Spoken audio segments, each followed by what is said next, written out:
Bu kitobdagi meni o'ziga tortgan jozibasi shu. Bu jinoyatchiligini ochgan. Rotshildlar oilasi haqida kitobda gap ketadi. Bu oilani 1840-yilni o'zida 20 milliard dollardan ortiqroq pul jamlagani qayta beriladi, lekin har safar javobi qiziq bo'ladi. Bilimni biz qanday olishimiz kerak? Qisqaroq qilib aytganda, shunday o'quvchilar tayyorlayapmizki, mana masalan shu kitob 300 bet bo'lsa, 5-6 minutda shuni o'qib oladigan talabalar tayyorlayapmiz. odamlarda iqtisodiy yoki moliyaviy bilimni yetarli bo'lmaganligi ularni qarz girdobiga kirgizib qolyapti. Tepadagi qo'g'irchoq ketadi, o'ladi, xalqni pulini olib qo'yadi. Nimaga desa, Jorj Armstrongni o'qimagan ular. Endi jahon urushi davrlari, o'zi urushlar ustoz aytganlaridek ortda juda katta pul turadi. Rotshildlarning asosiy juda katta pulga egalik qilishlari ham urushlar. Birinchi jahon urushi yoki Napoleon Bonapartni ag'darishlari, Amerikada fuqarolar urushlari chiqarishi, ikkinchi jahon urushi, hammasini ortida aynan o'sha moliyaviy maqsadlar turganligi ko'rsatiladi. Kuzatuvchilarga ham aytib o'tmoqchiman, kitob asosiy mavzusi Rotshildlar oilasi haqida. Bu kitobda oldin e'lon qilinmagan, maxfiy bo'lgan hujjatlardan bittasi Sion donishmandlarining protokollari. Bu protokollar 100 dan oshiq protokol bor. Urushning natijasi qanday bo'lishi bizga muhim emas. Qiziq emas. Biz o'sha yerdan pul qilsak, mablag' qilsak, daromad olsak, shunga harakat qilamiz. Papani ishtonini yechib, orqasini butun xalqqa ko'rsatishgan. Xohlasa shunday bir davrlar kelsinki, kitob yetkazishga harakat qilib yetkaza olmayapmiz deydigan kitobxonlarimiz ko'p bo'lsin. Muqaddimani ham Gurungida shuni gaplashgan edik. Ibn Xaldun ham shuni ko'p tavsiya qiladi. Hamma kitobni o'qib yurish to'g'ri emas. Sizlar Sion tashkilotlarining protokollari bo'yicha harakat qilyapsizlar. Bilib qilayotgan bo'lsalar xoinsizlar, bilmay qilayotgan bo'lsalar ahmoqsizlar degani. Boshqa din vakillarini dinini cho'ktirish, ularni imomlarini obro'sizlantirish bilan bo'ladi deydi. Jorj Armstrongning Qora pul imperiyasi haqida suhbatlashamiz. Assalomu alaykum, hurmatli ustoz Jo'rabek aka, salomatmisiz? Bugun yangi bir loyihani boshlanishidamiz. O'zingiz suhbatdan oldin aytib o'tganingizdek, bugun hammamiz bilib turibmizki, ya'ni haqiqatan ham najot bilimda, najot ta'limda va bu ta'limga ham, bilimga ham, rivojlanishga ham bu xoh ma'naviy bo'lsin, xoh iqtisodiy bo'lsin, xoh harbiy jihatdan, siyosiy jihatdan hamma narsa bilimga bog'liq, bilim esa o'qish orqali olinadi. Shu nuqtai nazardan mana shu bugun yangi bir umuman olganda o'xshatish sifatida, obraz sifatida aytishim mumkin, ta'lim platformasini ishga tushiryapmiz. Xudo xohlasa, o'zingiz aytib o'tganingizdek, loyiha katta, maqsadlar, niyatlar ulkan va bugun mana shu loyihani birinchi ko'rsatuvi sifatida yangi umuman bugungi kundagi muhim va bugungi kundagi ko'p savollarga javob beradigan yoki javobni qayerdan izlash mumkinligini o'rgata oladigan bir kitob haqida suhbat bo'ladi. Suhbatimizga xush kelibsiz. Rahmat. Avvalambor savolni ushbu loyiha haqida bermoqchiman. Umuman qanday loyihani boshlayapmiz? Xo'p, rahmat. Avvalo bu kitobxonlik gurungi davrasida o'tirganimiz uchun avvalo xursandmiz. Va maqsad albatta xalqimizni ilm yo'lidan yurishiga oz bo'lsa ham hissa qo'shish. Katta da'volarni qila olmaymiz, lekin qo'limizdan kelgancha kitobga targ'ib qilish, kitobxon tarbiya qilish, kitobxon tuyg'usini uyg'otish kabi maqsadlarimiz bor. Ko'pchilikka buni har doim ta'kidlab kelyapmiz. Mana yaqinda ustozlar kuni prezident janoblari juda katta yaxshiliklarni, mukofotlarni berib bir narsaga urg'u berdi. Misol uchun deylik, bundan 10 yilcha oldin bir o'qituvchi $1000 oylik olishligi ertakka o'xshagan narsa edi. Tasavvur qilib bo'lmas edi. Hatto men bir joyda gapirsam, kulgan odamlar. Qanaqasiga o'qituvchiga $1000 oylik beradim. Prezident janoblari yaqinda aytdiki, $1000 oylik oddiy bo'lib qoldimi dedi. Qila oldikmi shu ishni? Qila oldik. Yana ham qilamiz dedi. Bu nimaga urg'u? Ta'limga urg'u. O'qituvchiga yaxshi imkon berilsa, o'qituvchini huquqlarini ya'ni ko'paytirilsa, mas'uliyatini kamaytirilsa, misol uchun mas'uliyatni o'zi his qilib talabalarga yaxshi ta'lim bersa, ya'ni katta yutuqlarga erishamiz degan orzu bor. Endi kitobxon degan mana shu dastur bugun debochasi boshlanishi va kelajakda juda katta dasturlarni reja qilganmiz. Hozir biz orqada juda katta guruh jamoa xizmatda ishlayapmiz. Juda ko'p kitoblarni tarjimasi boshlaganmiz. Abr nashr nashriyoti ostida va kitoblar ko'plari fikriy ma'nodagi kitoblar va xalqimizni bugungi kundagi iqtisodga aloqador, siyosatga aloqador bilimlarini to'g'ri raviyaga keltirish. Chunki juda ko'p odamlar iqtisodiy saviyasi past bo'lgani uchun yo qimorga kirib ketib qoladi, yoki trading degan bir aperiska mashinnikka urib boradi. Mana shu oqibatda iqtisodiy inqirozga borib qoladi. Siyosatdan xabari bo'lmasa, kimnidir siyosiy o'yinchog'iga aylanib, qo'liga qurol olib men jihad qilyapman deb qotillikka qo'l urib qo'yadi. Hech yo'q shu jihatni bilganimizcha, qo'limizdan kelganicha mutaxassislar bilan birgalikda yoritib borsak, yoshlarimiz ko'zi ochilsa degan maqsadimiz bor. Yana bitta katta loyihamiz bor. Uni kelajakda e'lon qilamiz, lekin qisqaroq qilib aytganda, shunday o'quvchilar tayyorlayapmizki, mana masalan shu kitob 300 bet bo'lsa, 5-6 minutda shuni o'qib oladigan talabalar tayyorlayapmiz. 1 minutda hozirgi kunda 8000 lug'at o'qiydigan talabalarimiz bor. Ular ustoz darajasiga erishdi. O'rtacha 3000-4000 o'qiyapti 1 minutda. 3000-4000 ta lug'at o'qiy olyapti 1 minutda. Bu o'qiy olish degani emas bu. O'qigan narsasini tushunib sizga aytib bera oladi. Shu kitobni ko'z yugurtirib chiqadi, qo'yib bunda bu voqealar, mana bu xulosalar berilgan deydi. Mana shu loyihani juda katta keng masshtabda boshlayapmiz. Menimcha hozir O'rta Osiyoda yo'q bu. Ba'zi ustozlarni olib keldik, talabalarni yetishtirdik. Kelajakda buni maktablarimizga va kitobxonlarga tatbiq qilmoqchimiz. Kitob o'qiydiganlarni tarbiya qilsak, kitob yetishtirib berishimiz kerak. Shunda ikkinchi masala. Bir qizimiz bor, uyda kitob qolmabdi. Ota-onalari unga kitob sotib olib kelib berib, pullari yetmayapti. O'tiradi, 5 minut o'qib qo'yadi shu kitobni misol uchun. Yana boshqasini o'qib qo'yadi. Bu yutuq. Mana shu g'oyalarimizni debochasi kitobxon guruhiga. Rahmat. Judayam yaxshi bir loyiha. Umuman kitob o'qish mavzusi kundan kunga ko'payapti. Yangi kitoblar bilan, yangi sohadagi kitoblar bilan va avvallari umuman olganda tor doirada bo'lardi. Bugun siyosiy kitoblar ham, ijtimoiy sohadagi kitoblar ham, sivilizatsiya nuqtai nazaridan odamlarni tafakkurga undovchi va kelajakda aqliy tafakkur, mantiqlarni ham o'rgatadigan kitoblar chiqishini umidvormiz. Umuman olganda kitob haqqa kirishdan avval kitob mavzusiga bitta savol bermoqchiman, chunki bu savol qayta beriladi, lekin har safar javobi qiziq bo'ladi. Ki bilimni biz qanday olishimiz kerak? Kitobdan olgan bilimimiz o'zi yetadimi? Yoki uni qandaydir elakda elab chig'iriqdan o'tkazib shunday qilishimiz kerakmi? Va umuman kitob olganda biz kitobdan bilim olishga intilganda nimalarga ahamiyat berishimiz kerak? Shunda tajribangiz haqida. Nozikroq savol va bu tahlil qilish kerak bo'lgan jihatlari bor. Ba'zi mavzular bor, kitobdan o'rganish xatar. Misol uchun tibbiyot sohasini bir kishi kitobdan o'qib olib, ustida tajriba, kimnidir ustida tajriba qilib ko'rsa, odam o'ldirib qo'yishi mumkin. Jonga talofat yetkazib qo'yishi mumkin, chunki xatoni tibbiyot kechirmaydi. Tibbiyotda albatta kitobdan o'qish bilan birga ustoz tajribasidan foydalanish, uni maslahati bilan yurish va ma'lum bir tizim bor. Tizimdan chiqib ketmaslik kerak bo'ladi. Din sohasida ham shunaqa.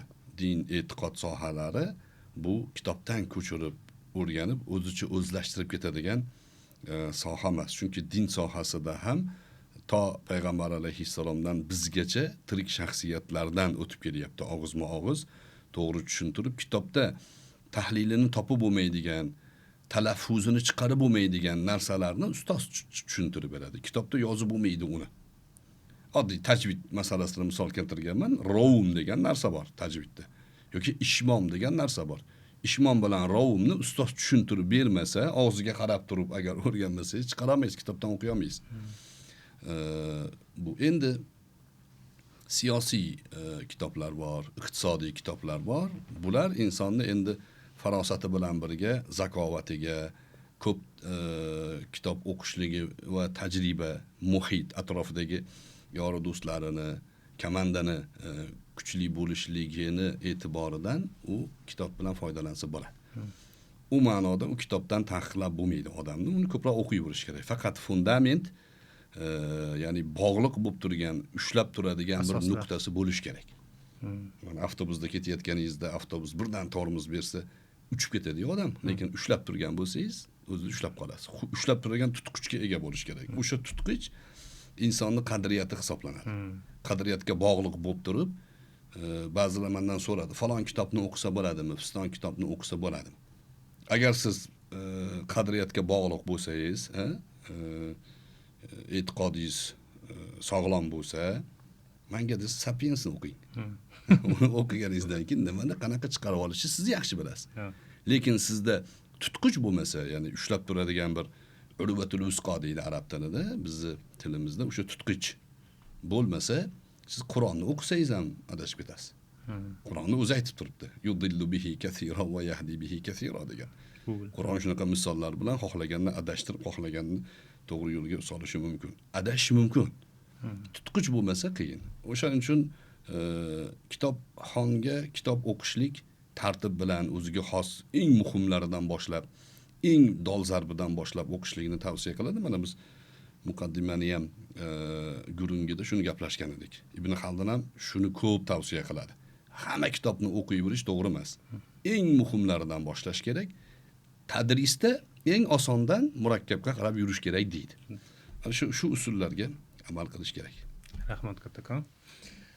Bevosita o'sha kitobni tarixi haqida va kitobning mavzusiga o'tishimizdan avval boya aytib o'tdingiz suhbatdan oldin bir qancha kitoblar, umuman kitobxonlik harakatini deylik, challenge deyiladi endi, biz harakat deymiz, chaqiriq deymiz. O'shani keng yoyish uchun bir qancha loyihalarni boshlayapmiz dedingiz. Qanday yo'nalishlardagi kitoblarni chiqarish harakatidasiz yoki jamoa nuqtai nazaridan yoki rejalarda bor? To'g'ri savol beryapsiz. Mavzuga aloqador biz ko'pincha bizda bo'layotgan ya'ni fikriy ta'limlarni ko'pi g'arb ta'limlariga ya'ni ergashib qolgan. Psixologiyani qarasangiz, bizda Sigmund Freud asos qilib olinadi. Sigmund Freud nazariyasida psixoanalitikani asosi yotadi. To'g'ri, insonni o'rgangan, shu darajada o'rganganki, uni mijoz sifatida ko'rgan. Sigmund Freud insonni mijoz sifatida ko'rgan. Buni nima qila olamiz? Bu nima fikrlaydi? Bu nimaga muhtoj? Bunga nima tiqishtira olamiz degan fikr bilan yurgan. Natijani ko'ryapmiz. Insondan mol sifatida foydalanishyapti. Ayolni reklamada ishlatishyapti. Oyoq osti qilishyapti. Huquqlarni poymol qilishyapti. Erkak bilan erkak bemalol yashayversin deyishyapti. Mana shu psixoanalitikani oqibatida. Bizning maqsadimiz o'zimizni qadriyatlarimizda Sigmund Freuddan chandon ustun bo'lgan psixologlar bo'lgan. Shularning asarlarini o'rtaga qo'yish. Shularning asarlari, masalan, Ibn Sinodan boshlasak, Farobiydan boshlasak, biz nimaga chiqib boramiz? Aflotun bilan Arastuga chiqib boramiz. Arastu bilan Aflotunning musulmoncha varianti. Ibn Sino bilan Farobiy. Imom G'azoliyni o'qisak, Ibn Sino bilan Farobiydagi Aflotundan ta'sirlangan nuqtalarni ajratib olamiz. Ibn Rushdni o'qisak, G'azoliyga nisbatan ba'zi tanqidiy fikrlarni o'rganamiz. Demak, biz qayerdan boshlashimiz kerak? Markaz G'azoliydan boshlashimiz kerak. G'azoliydan boshlasak, bizgacha yetib kelgan falsafiy qarashlar bizdan oldingi falsafiy qarashlarning markazi, tutquchi hisoblanadi. Agar buni kitoblari, masalan, Tahofutul Falofisasi bor. Al-Iljom Iljomil avom an ilmil kalom degan kitobi bor. Masalan, falsafani sodda odamlarga ya'ni iljomlash, tizginlash, xohlagandek o'qiyvermasin, ma'lum bir miqdorda to'xtatish kerak. Chunki falsafada bilasiz, bori yo'q, yo'g'ini bor qilib yuboradi ba'zi o'rinlarda. Insonni boshini aylantirib qo'yadi. Keyin odamlar chiqib qolib psixogenetika deb yuraveradi. Misol uchun o'sha iljom bo'lmaganligi uchun xohlaganini gapirishga o'tib ketib qoladi avom xalq. Maqsadimiz shu. Biz Mudarris degan bir kitobni ham tarjimasini taqdimot qilamiz, xudo xolasa. Misli ko'rilmagan kitob, ya'ni bugun tariximizda o'qishimiz kerak bo'lgan kitoblarning ichida eng dolzarblaridan. Ya'ni markazni egallab olsak, shaxmatda ham shunaqa-yu. Markazni egallab olsangiz yutasiz, har tomonga hujum qila olasiz. Markazni boy bergandan keyin chekka tushkada qolib ketasiz. Tahofutul falosifasi bor, falsafaning tanazzuli. Buni sharhini Ibn Sinoni falsafasi bor. Yaqinda bir ajoyib kitobni ham aytyapmiz. Ko'pchilik Robinson Crusoe'ni ko'rib, g'arb adabiyotining durdonasi deb o'ylab yuradi. Robinson Crusoe bizdan o'g'irlangan. Ibn Sino dastlabki falsafasini yozgan, o'sha falsafadan foydalanib bu Ibn Tufayl Hay ibn Yaqazonni yozgan. Hay ibn Yaqazon birda bir ko'chirilgan. Bizga Yevropani o'rgatishyapti. Biz Hay ibn Yaqazonni tarjima qilib xalqqa bermoqchimiz. Maqsad shu. O'zimizda bor, bizda qadriyatlarga bog'liq bo'lgan, misli ko'rilmagan, sivilizatsiya asosi bo'lgan kitoblarimiz bor. G'arb buni o'g'irlab, o'zining nomidan chiqarib, o'zining falsafasini tiqishtirib tashlagan.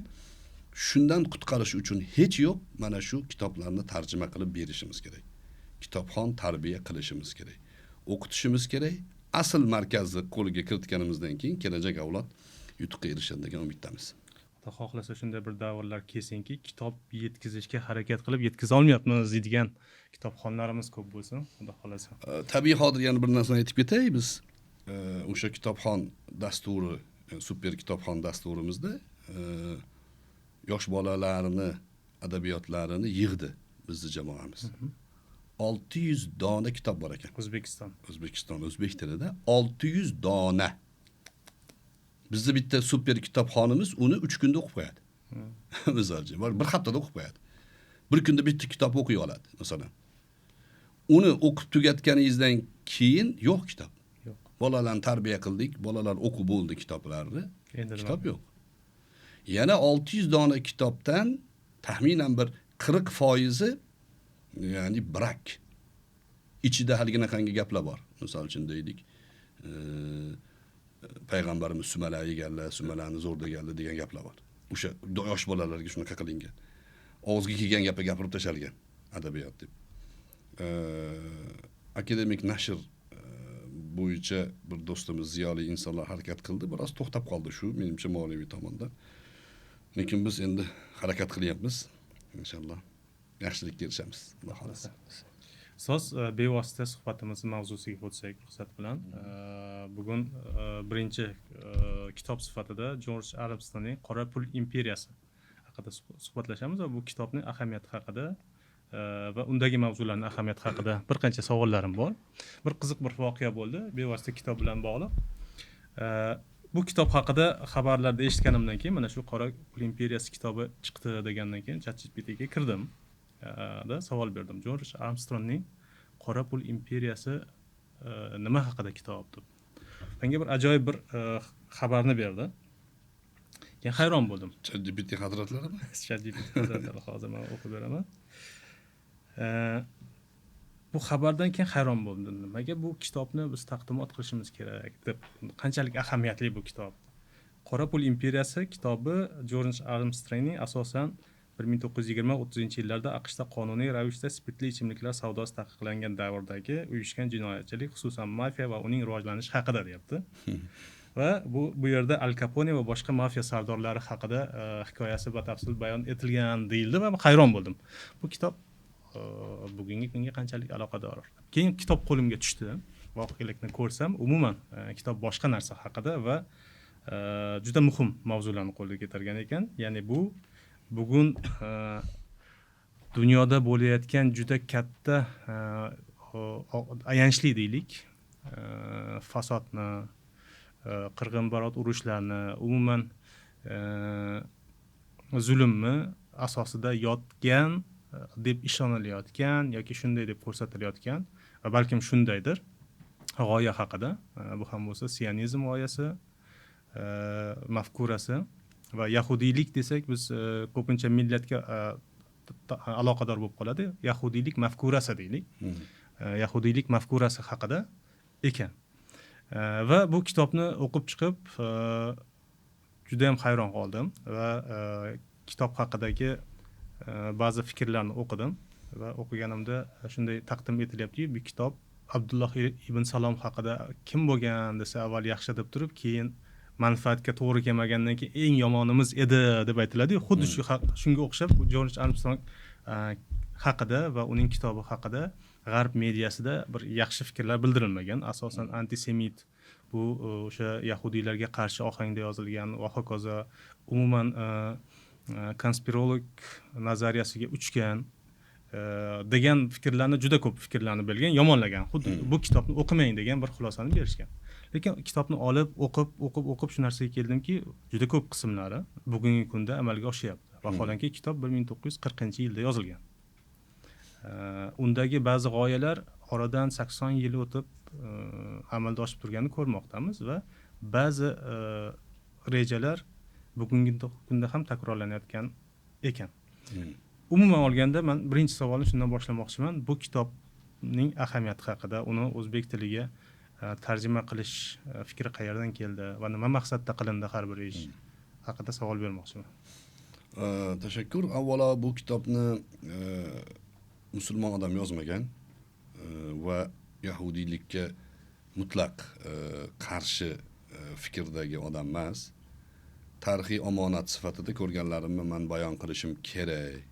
Menga nisbatan turli xil suiqasd yoki obro'yimga shunaqangi yomon gaplar bo'lishi mumkinligini bilib omonatni yetkazayin degan ma'noda yozgan. Ziyoli odam Jorj Armstrong kitob yozilgandan keyin o'z davrida Yevropada Injil bilan teng darajada o'qilgan. Ya'ni har bir xonadonda Injil topilganini singari har bir xonadonda Qora pul imperiyasi kitobi bo'lgan. Bu kitob mutlaq yahudiy millatini qoralash uchun yozilmagan. Balki ichida ko'p joyda takror aytadi, uyushgan yahudiylik deb gapiradi ko'p joyda.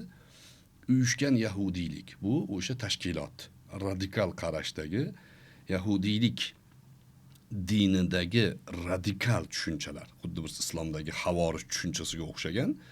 Biz uni islom nomidan chiqishligi bilan musulmon deb ataymiz, lekin u islomni asliyatiga zid bo'lgan yo'nalish havorij yo'nalish. Xuddi yahudiylarning ichida ham xuddi shunaqangi bir tashkilotlar bor, ularda radikal qarashlar bor. Radikal qarash shu darajadaki o'zlarini inson sifatida ko'rishib, boshqa hammani ular uchun yaratilgan hayvonlar, maxluqlar deb e'tiborga olishadi. Va barcha faoliyatlari, barcha siyosiy qarashlari, iqtisodiy yo'nalishlari, qarorlari mana shu e'tiqod asosida kelib chiqadi. Buni o'ta xatarli ekanligini ko'rsatgan bu. Bu aytgan shu, bizni odam demaydi ular degan. Bizga cho'chqa, eshak, it, mol deb munosabatda bo'ladi. Shu kichkina guruh degan. Lekin bu kichkina guruh uyushganlik, ya'ni formatidan foydalanib dunyoni turli vaziyatga keltirgan. Va kitob nima uchun tarjima qilinishi kerak? Siyosiy ongimizni oshirish uchun. Biz o'zimiz boshimizdan o'tkazdik, mustaqil bo'lganimizdan keyin juda katta umidlar bilan ota-bobolarimiz orzu qilgan eng katta ne'matga erishdik, ko'z yosh bilan oldinga qadam bosayotganimizda siyosiy ongi past bo'lgan yoshlardan foydalanishdi. O'zimizni o'zimizga bilan urushdi. Sopimizni shu o'rmonda yog'ochidan qilishdi, o'zimizni chopishdi. Shular hizbiylar bo'ladimi, salafiylar bo'ladimi? Ularda siyosiy ong o'ta tushkun vaziyatda edi. Shundan foydalanishib, ularni hissiyotlarga urg'u berib, sizlar xilofat o'rnatasizlar, sizlar eng zo'r ish qilyapsizlar deb gaz berishdi. Natijada nima bo'ldi? Biz o'zimizni millatimizni yo'qotdik, ko'p qismini, yoshlarimizni juda ko'pi boshqa bir siyosiy harakatlarda qo'lida qurbon bo'lib ketdi. Natija 34 yil o'tgandan keyin yoki 30 yil o'tgandan keyin ko'rib turibdiki, hamma ish kimnidir qo'lida qo'g'irchoq bo'lishdan boshqaga yaramagan. Bu kitobni o'qiganda edi balki siyosiy ong ma'nosida to'xta deya olardi yoshlarimiz. To'xta, men nima uchun bunga yurishim kerak? Chunki kitobda shunaqangi nuqtalar bor. Har kim o'qiganda har xil tasavvur oladi. kitob o'qigan odam ham kitobni qanday tushunadi desa, o'zidagi bor lug'at bilan tushunadi. Qancha ko'p kitob o'qib boraversangiz, tushunish saviyangiz oshib boradi lug'at e'tiboridan. Shunaqa nuqtalar bor. Misol uchun aytadiki, Churchill aytadiki, Ikkinchi jahon urushi 2 yilda tugash kerak edi. Amerika urushga aralashdi, 5 yilga cho'zildi degan. Amerika to'xtash uchun aralashgan. Lekin Asli to'xtatmaslik uchun aralashgan. Va urushni ya'ni g'alaba qozonishlik uchun 12 milliard dollar pul kerak. Buni biz sudxo'r tog'adan olishimiz kerak degan. Sudxo'r tog'a uyushgan yahudiylar. Ya'ni iqtisod tomoni ham bor. Urushlar, bugungi kundagi urushlarni deyarli aksariyatning orqasida pul turganligini ko'rasiz. Mana Rossiya Ukraina urushi. Aka-uka bular. Bitta millat tagini surishtirsangiz, bularni urushtirib qo'yishyapti. Tagida pul turibdi. Voy, bu yerda Rusni ham ayblab, Ukrainani ham ayblashning foydasi yo'q. Uni tepasiga keltirilgan qo'g'irchoqlar o'ynayapti desak, bizni nima qilishdi? O'zlaricha toshbo'ron qilishdi. Biz ular otgan toshni olib bino qurdik. U binoda mazza qilib yashayapmiz misol uchun. Ular toshsiz qoldi, cho'lda qolib ketdi. Natija nima bo'ldi? 100 milliard saplaganmizmi senga dedi, oxiri 500 milliard berasan deyapti Ukrainaga. Ha, tepadagi qo'g'irchoq ketadi, o'ladi, xalqni pulini olib qo'yapti. Nimaga desa, George Armstrongni o'qimagan ular. Shuni o'yiniga o'ynaganlar. Tepadagilar buni tatbiq qilyapti. Ha, Koreya, ikkita Koreyaga, ya'ni Janubiy Shimoliy Koreyaga bo'lib qo'yapti. Nimaga? Unga ham o'sha Amerikaning qo'li bor, aralashib turibdi bir joyda. Ha? Buni iqtisodiy rivojlantirib qo'ygan, narigi tomonni embargo qilib qo'ygan. Aka-uka bular, bitta millat bo'lsa.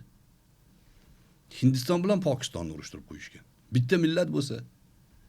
Xitoyga Tayvanni muammo qilib qo'yishgan. Bitta xalq bo'lsa bular. Hammasini tagida uyushgan jinoyatchilik yotadi. Va endi uyushgan yahudiylik demayin, uyushgan jinoyatchilik yotadi. O'shaning uchun bu kitob dengizdan bir tomchi. Bu o'zlarini e'tirofi. Yusuf alayhissalomni oqlashda Yusuf o'zini oqlasa hech kim ishonmas edi. O'zlaridan bo'lgan chaqaloq oqlagan uni. O'shanda ishonishgan, bu e'tiroz yo'q. Bu ham shu. O'zlaridan bo'lgan guvohlik beryaptiki, o'ta xatarli tizim bor. Bugungi kundagi iqtisodiy tizim, mana iqtisod bo'yicha mutaxassis do'stimiz o'tiribdilar. Bu kishiga ham foydalanamiz. Iqtisodiy tizim o'ta changak sifatida xalqlarni bo'g'ib qo'ygan. Hammani qarz ustiga o'tkazib qo'ygan. Kitobda ko'rasiz, qarzdorlik masalasi shunaqa ko'tariladi. Men nasiya savdo haqida ko'p odamlarga jon kuydirib gapirib yotibman. Bir kishiga yoki bir davlatga to'lolmasligini bilganimizda qarz berganmiz degan. Xuddi shuni.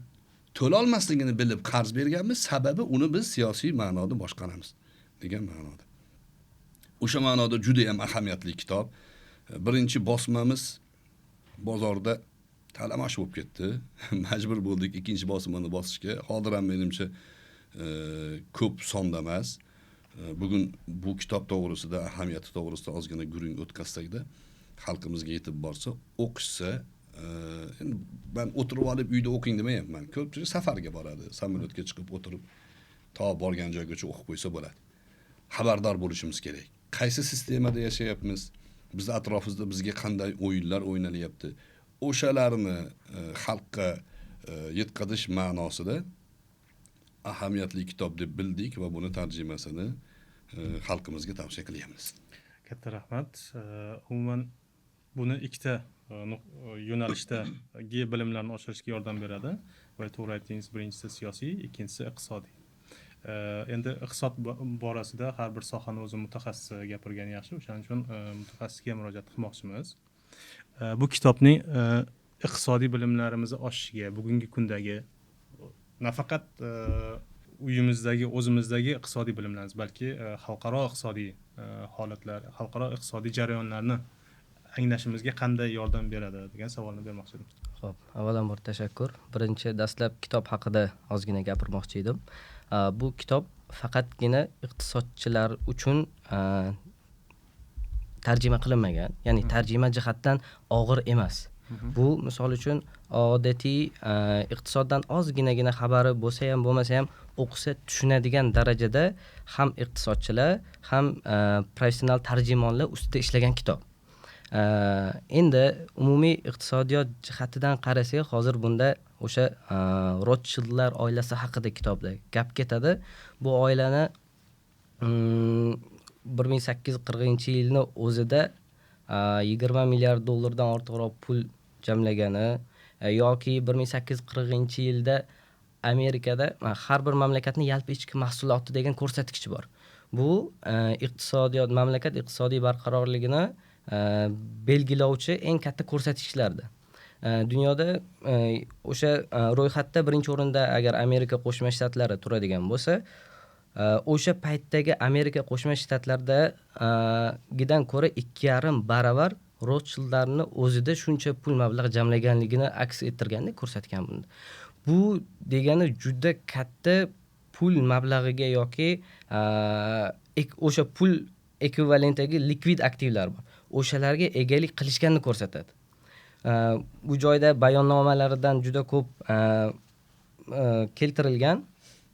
O'shalarda eng katta vositalari mana hozirgi paytda marketing juda rivojlanib ketdi.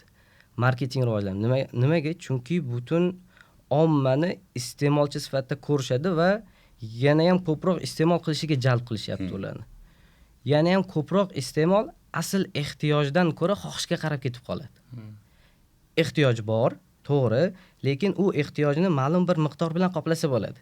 Lekin ularda yana bir qismida ommaviy axborot vositalarini to'liq egaligiga harakat bor.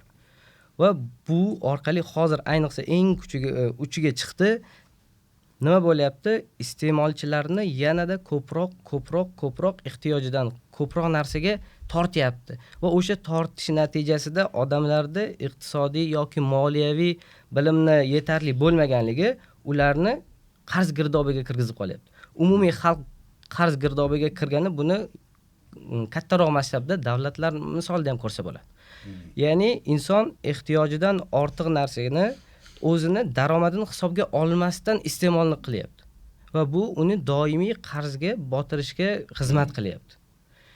Endi jahon urushi davrlari, o'zi urushlar ustoz aytganlaridek ortda juda katta pul turadi. Rothschildlarning asosiy juda katta pulga egalik qilishlari ham urushlar. Birinchi jahon urushi yoki Napoleon Bonapartni ag'darishlari, Amerikada fuqarolar urushlari chiqarishi, ikkinchi jahon urushi, hammasini ortida aynan o'sha moliyaviy maqsadlar turganligi ko'rsatiladi. Ularda eng bitta oltin standart degan standart bor. Xalqaro valyutalarda oltin standart bor. Buni ular joriy qilishdi. Misol uchun bizga iqtisodiyotda bor inflyatsiya, pulni qadrsizlanishi bu yomon. Faqatgina yomon deb ko'rsatiladi. Lekin ba'zida inflyatsiya ham kerak bo'ladi. Iqtisodiyotga ozgina stimul berish uchun.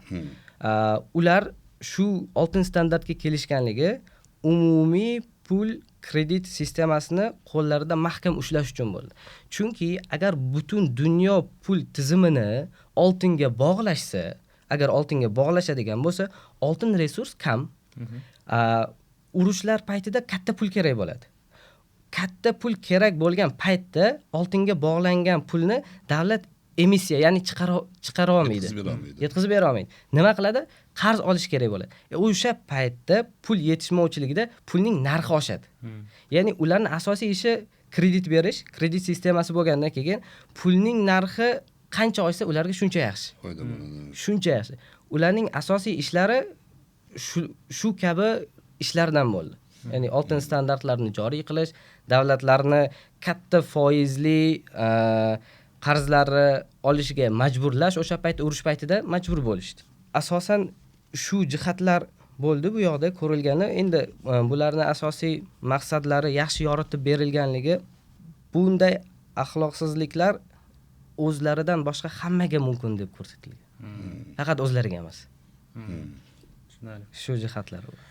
Kitob umuman olganda men kuzatuvchilarga ham aytib o'tmoqchiman. Kitob asosiy mavzusi Rotshildlar oilasi haqida va bu oilaning o'sha uyushgan kitob nuqtai nazaridan kelib chiqadigan bo'lsak, uyushgan jinoiy faoliyat haqida deb aytamiz. Bu yerda mundarijada shunday masalalar ko'rsatilgan.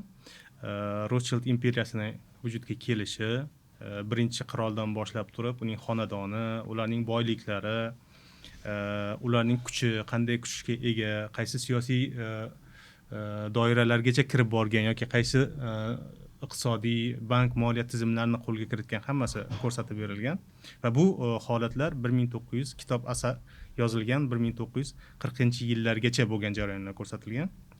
Va o'sha davrning o'zida, ya'ni bugungi kundek hali internet hammaga kirib borib, umuman internet yo'q, faqatgina ommaviy axborot vositalari deyilganda kitob va jurnallar, gazetalar tushuniladigan davrda bular bu oila o'sha sohani qamrab olganligi, egallaganligi va undan keyin birinchi jahon urushini keltirib chiqarishlari, oltin siyosati, ikkinchi jahon urushini keltirib chiqarishlari va bu yerda eng asosiysi bu to'daning deylik hukumatlarga kelib olishi, hukumatning tepasiga kelib olishi va bir qancha davlatlarda, imperiyalarda asosiy bank moliya sohasini va hukumat vazirliklarini qo'lga kiritganligi haqida yoziladi va uning oqibatlari haqida yoziladi va bir narsaga ko'rib, mana shu kitobni o'qib man keyin o'sha qomuslarni titkilab, axborotlarni titkilab hayron bo'ldim, e'tibor bermagan ekanman.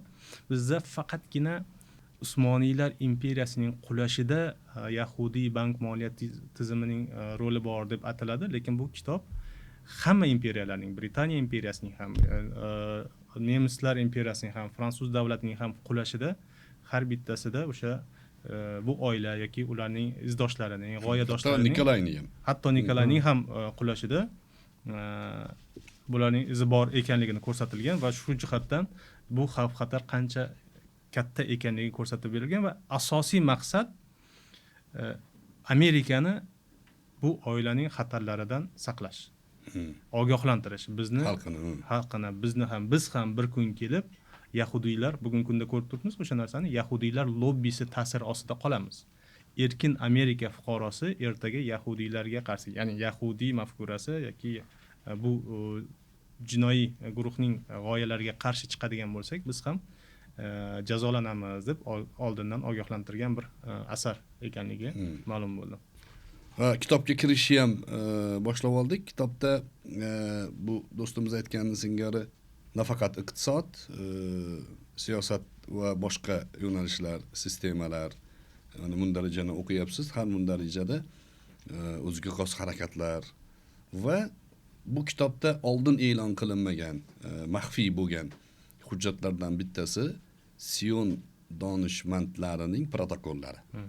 U protokollar 100 dan oshiq protokol bor va bular haqiqatda o'sha Sion tashkiloti tomonidan e'tiroz bildiriladi. Yo'q, bizga tegishli emas deyiladi, lekin hayotda birga bir ko'riladi uni.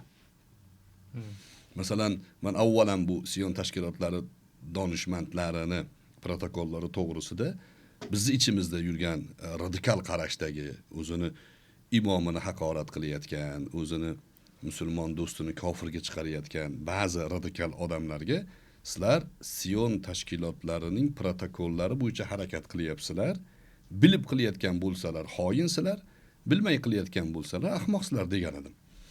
O'sha protokollarda adashmasam 17-18 ta bo'lsa kerak, bular aytadiki, boshqa din vakillarini dinini cho'ktirish, ularni imomlarini obro'sizlantirish bilan bo'ladi deydi.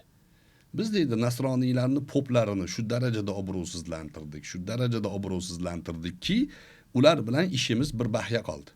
Bo'ldi, ular yo'q bo'ldik, ularni din deganda odamlarning ko'nglini aynitadigan darajaga keltirib bo'ldik. Kino industriyasi, san'at industriyasi, axborot vositalari, bular hammasi bularning qo'lida bo'lishligini ta'minlashadi. Masalan, bu agent bir kino bor. 007 mi? 007 mi? Anaqaniki. Komediya qilib ishlagan. Mr. Bean o'ynagan. Ha. O'sha kinoda e'tibor bersangiz, bizni o'zbek tiliga tarjima qilinganda kesib tashladi, lekin o'zini originalida papani ishtonini yechib orqasini butun xalqqa ko'rsatishgan. Tosh kiydiradigan joyda shunaqa darajada obro'sizlantirilgan. Kino o'sha protokol bo'yicha ketyapti. Protokolda qo'yilgan nuqtalar bor, shunga amal qilasan. Papani obro'sizlantirasan. Diniy rohibni obro'sizlantirasan deyilgan. Xuddi shu usulni musulmonga ham qo'llashimiz kerak degan. Va buni kim amalga oshiryapti? Ichimizdan chiqqan sodda go'l bolalar.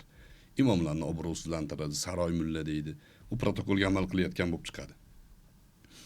Undan tashqari bu sun'iy qilinadi, lekin tabiiy shaklda ham obro'sizlantirish uchun kuchli shaxsiyatlarni ya'ni orqasidan turli xil tuzoqlarni qo'yishadi. Kitobda aytadiki, biz deydi, kuchli shaxsiyatlarni yo'limizga yurg'izishga harakat qilamiz, yurmasa suiqasd qilamiz. U nimadan o'lganini o'zi bilmaydi. Aslida biz uni o'ldirayotgan bo'lamiz deydi. Bu to'xtagani yo'q bu sistema. Yaqinda Amerikaning siyosatini juda katta chayqab tashlagan hodisa bor, Epstein ham deyiladi. Harakat. Bu ham ayni shu yo'nalishi protokolni amalga oshirish. Bir orolni sotib olib, 13 yoshli qizlarni olib borib olib, katta siyosiy odamlarni olib borib, ularga qo'shib, videolarni olib, turli xil narsalarni tayyorlab qo'yishgan. Va o'sha tepada o'tirgan juda ko'p katta shaxsiyatlar bularni aytganini qilishga majbur. Bo'lmasa, bunaqangi intrigalar ham bor. Kitob ana shu narsalardan ogohlantiradi.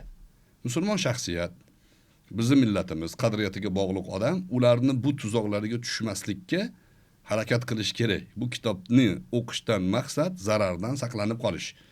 Zarardan saqlansak, foyda o'zi bizga kelaveradi. Rahmat.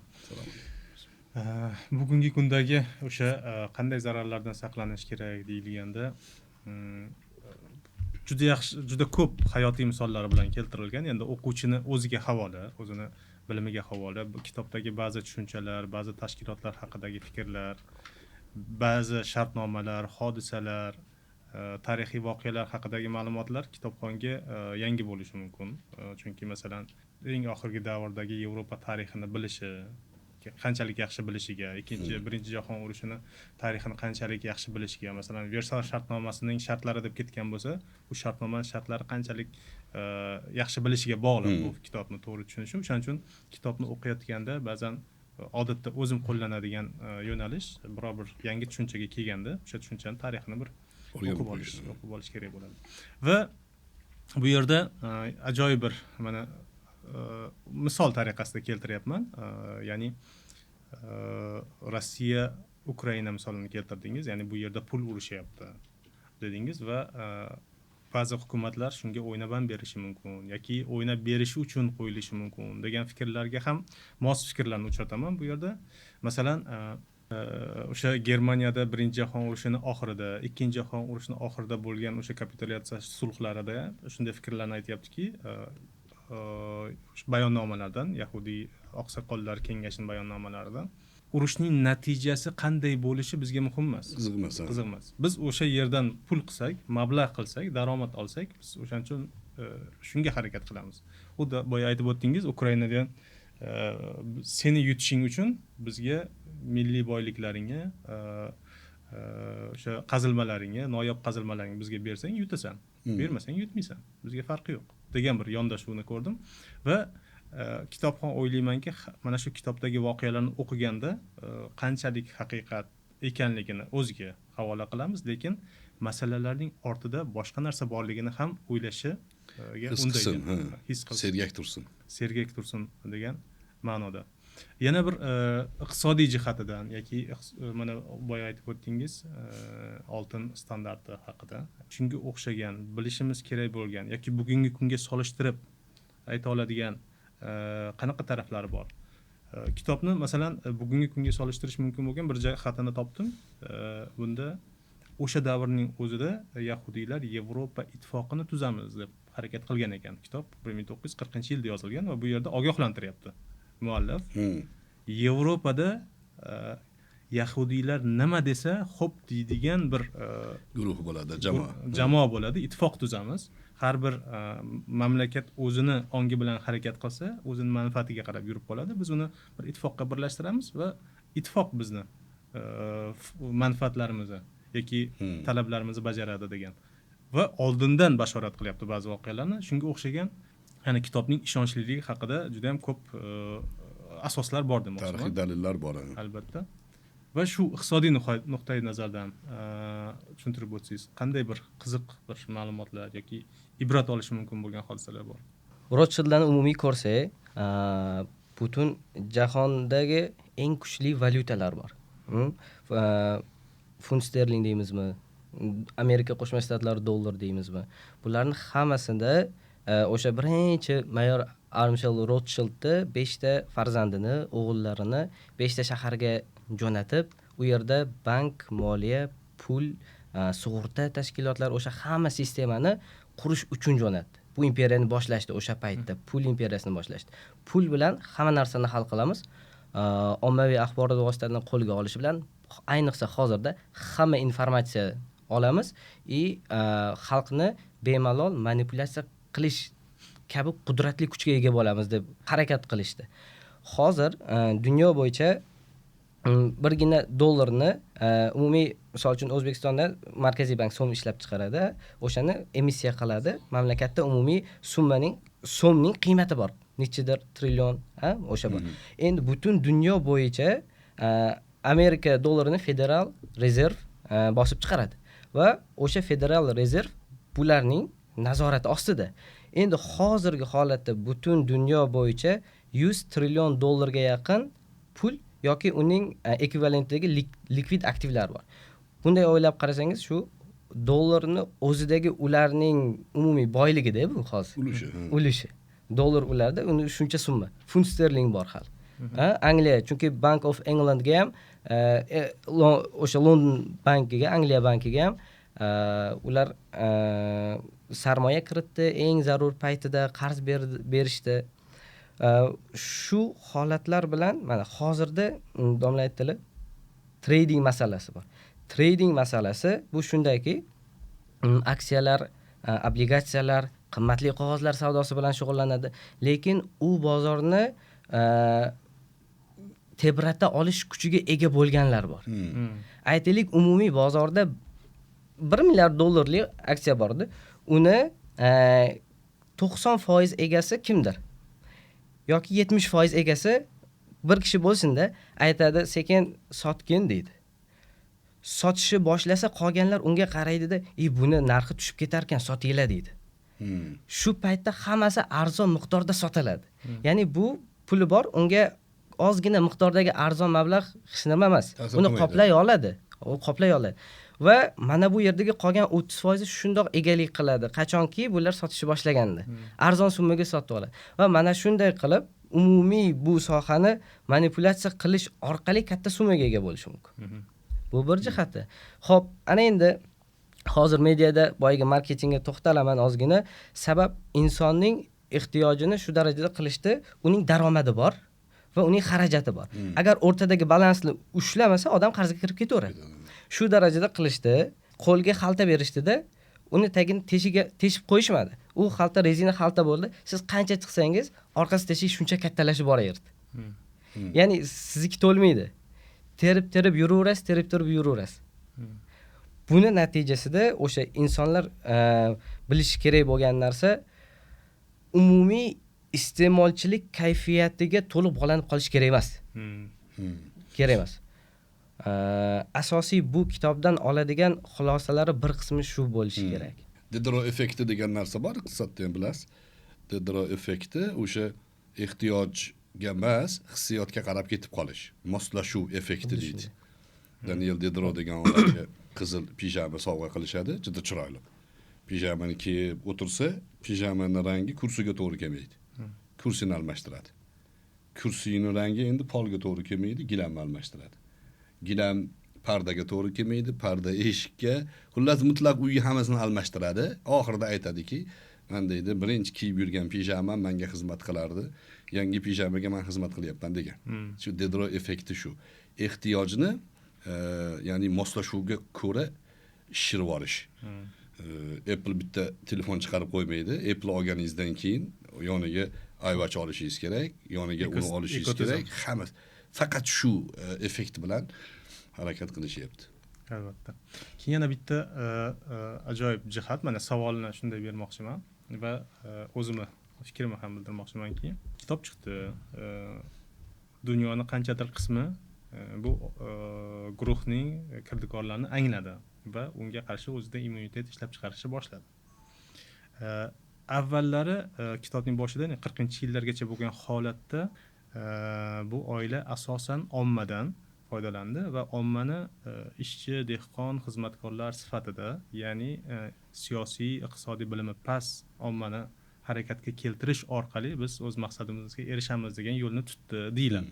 O'shaning uchun hattoki mana Rossiya imperiyasini qulatishda ham bolsheviklarni ishchi dehqonlardan foydalanildi va hatto birinchi sezimi, xullas o'sha Rossiyadagi bolsheviklarning ilk top 20 tasining faqatgina bittasi rus, Lenin, qolgan hammasi o'sha yevrey, yahudiy ekanligini ko'rsatib berdi.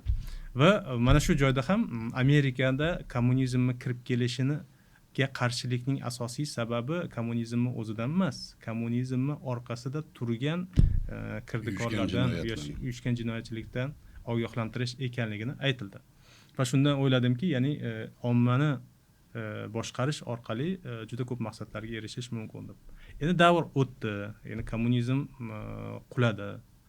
Lekin ommani boshqarish degan ehtiyoj qulamadi. Endi odamlarni kommunizm bilan alday olmaysiz. Endi boshqa bir yangi tuzilmalar bilan, o'sha u endi liberalizm deymizmi, erkinlik deymizmi, o'sha kreditlar deymizmi, umuman hozir biz agar shunday bir xavf turgan bo'lsa, o'sha xavf nimada deb o'ylaysiz degan bir savolni bermoqchiman. Inson faktori o'zgarmaydi. O'shaning uchun inson faktorini o'rganish ya'ni ilmiy ma'noda eng muhim omil hisoblanadi. Buni ular ya'ni bizdan oldinroq anglab yetdi. Hozirgi avloddan. Bizning ajdodlarimiz bilgan. Bizning ajdodlarimiz inson omilini, inson faktorini o'zgarmasligini, zamon o'zgaradi, nomlar, ismlar o'zgaradi, shaxsiyatlar baribir yangilanib boraveradi. Saviyasizroq bo'lishi mumkin, uzoqroq bo'lishi mumkin, lekin o'sha inson, o'sha qorni yumshoq inson, o'sha aqli zaif inson, o'sha aqli o'tkir inson bir xil. Endi o'zgarmas formulani bilganingizdan keyin natija o'zgarmas chiqishi kerak. Formula bir xil qo'yilgandan keyin o'zgarmas natija chiqaveradi. Dunyoda kashf qilingan ilmni eng birinchi nuqtasi shu. Formula o'zgarmaydi. Shu formulani tuzishim kerakman. Natija chiqaveradi. Inson faktori o'zgarmaydi. Bu insonga nima xitob qilishimizni o'rganishimiz kerak. Psixoanalitiklar shuni berdi ularni qo'llariga. O'sha biz aytayotgan Sigmund Freud yahudiy bo'lgan, bu Edward Bernays yahudiy bo'lgan, Mark Rudolf yahudiy bular. Hammasini ko'rsangiz inson boshqaruvini, sistemani ilmiy nazariyasini bergan, taqdim qilgan. Mana bu orqali boshqarasizlar, bu orqali boshqarasizlar. Odamlarga molni reklama qilmaysan, hikoyani reklama qilasan. Odamning hissiyotini reklama qilasan. Sen zo'rsan, sigaret cheksang sen qahramonsan deysan, sigaret sotasan deydi misol uchun. Yaxshi narsaga teginib o'tdingiz. SSR tizimi, Lenin inqilobi, butun dunyo proletarlari birlashingiz degan shiorlarni bugun ba'zi biz ichimizda ham qo'shtirnoq ichidagi siyosatchilar bor, o'zidan politolog yasab olganlar bor. Ko'rsangiz ruslar deb talqin qiladi. Ruslar shunaqa qilgan bizga.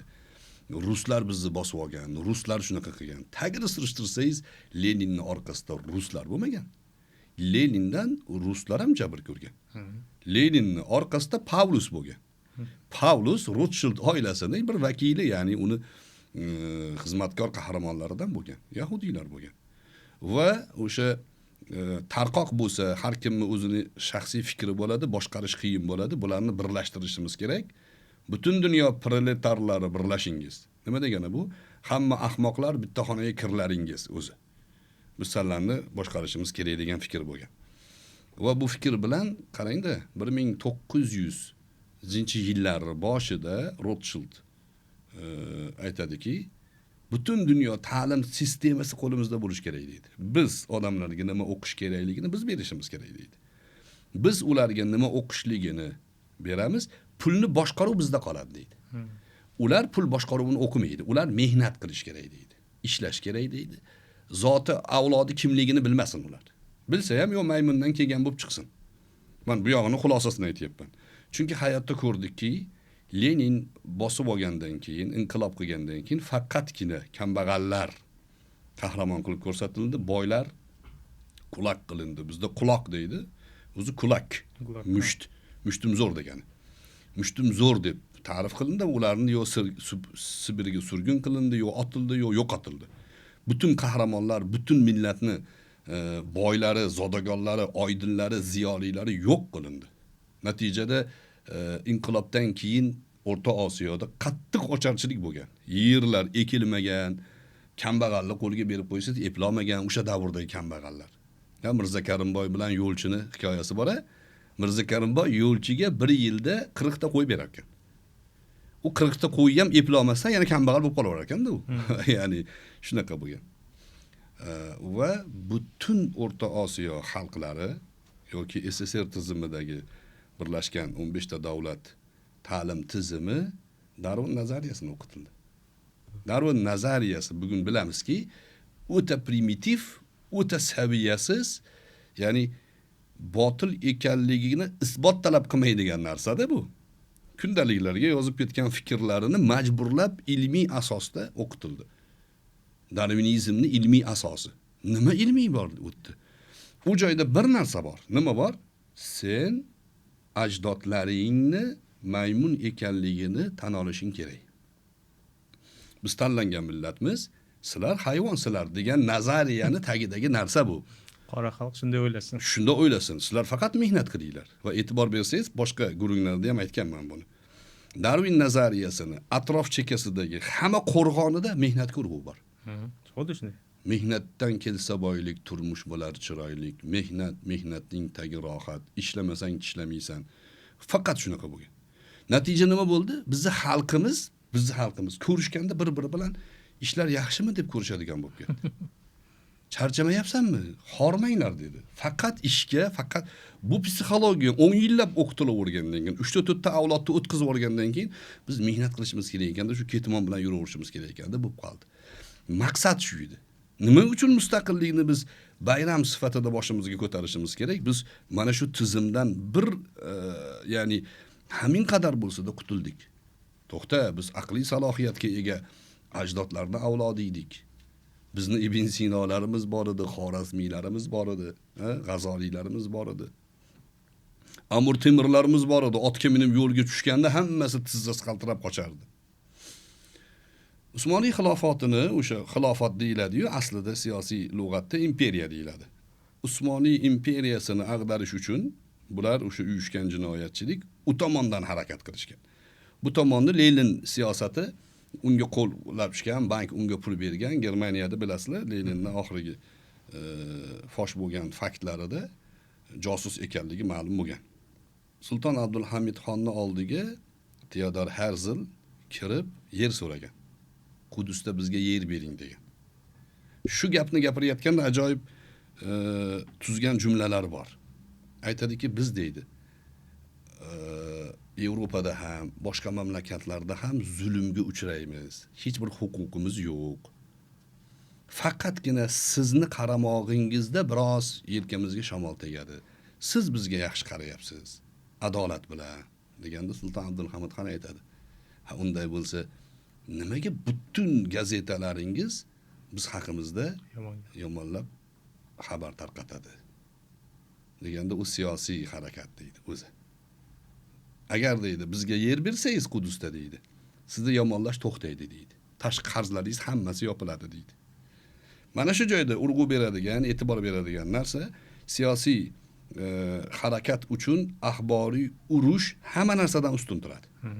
Oldin odamlarning fikrlarini buzish kerak. Sen maymunni bolasisan, misol uchun, sen seni uruslar bosib olgan, seni falon millat bizda ham chiqyapti pan-turkistlar, turk tangrichilar. Bo'ridan tarqagan ekanmiz. Onamiz o'lib qolgan ekanda, bo'rini emgan ekanmizda. Shuni bemalol aytayotgan bir tabiati buzuq odamlar ham bor. Bularning hammasi mana shu g'oyaga xizmat qiladi. O'sha ma'noda endi biz millatchilik qilishdan yana uzoqmiz. O'zbek millatida ham, rus millatida ham, yahudiy millatida ham yaxshi insonlar bo'lish kerak, bor. Abdulloh ibn Sallam yahudiy bo'lgan, musulmon bo'lgan. Isroilni so'kma degan ba'zi ulamolar. Nimaga desa, Isroil Yaqub alayhissalomning ismi. Biz bugun Isroil desak, davlat deb o'zini da'vo qilayotgan tushunadi. Yo'q, nomni so'kma degan ma'noda. Biz faqatgina jinoyatchilikka, zulmga, radikalizmga, qotillikka qarshi ekanligimizni aytib qo'yishimiz kerak. Bu kitobdagi meni o'ziga tortgan jozibasi shu. Bu jinoyatchiligini ochgan. Millatchilikka urg'u yo'q. Masalan, Gitlerga o'xshagan radikal qarash yo'q. Yoki Leninga o'xshagan faqat bir tomonni oyoqqa turg'izib, boylarni qirib olish yo'q. Bunda o'zi bilgan faktlarni keltirish bor. Buni o'qish kerak, foydalanish kerak degan tavsiyamiz bor. Katta rahmat ustoz. O'ylaymanki, bu kitob juda ko'p sohalarni, o'ylanmagan qarashlarni kitobxonlarga ochib beradi va albatta birinchi loyihaning birinchi kitobi sifatida hammamizga muborak bo'lsin deyman va kitobxonlarga, kitobxon loyihasining kuzatuvchilariga va butun xalqimizga mana shu kitobni imkon qadar o'qishni, imkon qadar bu kitobdagi g'oyalarni ustoz aytib o'tganidek, ba'zi faktlar, ba'zi ma'lumotlar qiyin bo'lishi mumkin, lekin asosini, usulini tushunib olishni tavsiya qilardim va shu usul asosida bugungi kunimizda bo'layotgan voqealarni ham baholashimiz, balkim uning ortida qandaydir g'araz maqsadlar bordir degan hamma narsaga ko'r-ko'rona ishonmasdan o'zining immunitetini, ma'naviy immunitetini kuchaytirishga xizmat qiladi deb o'ylayman. Suhbat uchun katta rahmat. Rahmat sizlarga ham. Avvalo tashakkur. Bu gurung foydali bo'lgan degan umiddamiz. Foydali bo'lgan bo'lsa, inshaalloh hammamiz o'rtamizdagi xazinamiz kitobga targ'ib, kitobxonlikka bo'lgan harakatimizni yangi debojasi biz bugundan boshlamadik. Kitobga targ'ibotni har doim aytib kelyapmiz. Shuning uchun maktab ochish, shuning uchun kitobxonlarni tarbiyalash rejasidamiz. Faqat qaysi kitobni o'qish kerak? Odamlar bor, Zigmund Freud kitobini o'qib, mana insonni jins boshqarar ekan deb odamlarga shuni ham ma'no deb aytib yuribdi. Kimdir Darwinni o'qib, Lamarckni o'qib, demak bizning avlodlarimizni o'rtoq shaklida it, cho'chqa, maymun bor ekan deyapti. Lekin biz to'g'ri kitobni, o'zimizning ajdodlarimizdan qolgan merosni o'qib va bugungi kundagi siyosiy vaziyatdan ham xabardor bo'lishimiz uchun kitobxon loyihasi muhim deb o'yladik. Bizni yangi YouTube kanalimiz, kitobxon kanalimizga obuna bo'linglar va kuzatib boringlar. Bu joyda millatimizning ziyolilari sizlar bilan suhbat qurishadi. Salomat bo'linglar.